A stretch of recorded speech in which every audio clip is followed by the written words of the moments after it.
అనే భయంతో last time చూసాం సొంత చిన్నాన్ననే హతమార్చింది.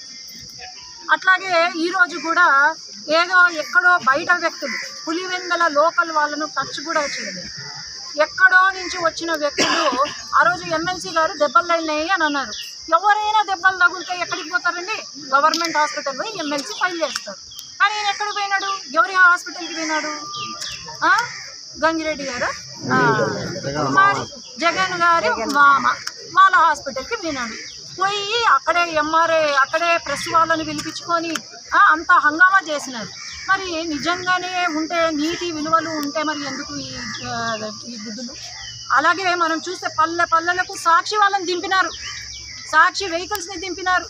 ఎందుకు? మా సాక్షి వాళ్ళ పైన మనం ఏదో చేస్తాము, వీళ్ళ వెహికల్స్ని పగలగొడతాము అనే ఉద్దేశంతో వీళ్ళు దింపి మా పైన ఒక బ్యాడ్ ప్రచారం చేయడానికి చేస్తున్నారు. ఖచ్చితంగా నేను ఈసీ దృష్టికి కూడా తీసుకెళ్తాను. లేకపోతే సాక్షి వాళ్ళకి ఏం పని? ఊరూరికి వెహికల్స్ వచ్చినాయి, ఊరూరికి శాటిలైట్ కవరేజ్ ఉంది. ఏం అవసరం అండి వీళ్ళకు? ఏదైనా నిజాయితీగా చేస్తే మీరు గెలవచ్చు. కానీ పాపం ఆయన మొన్న రపరప స్కూల్ ఇక్కడే పులివెందులలో హెడ్ క్వార్టర్ అయింది.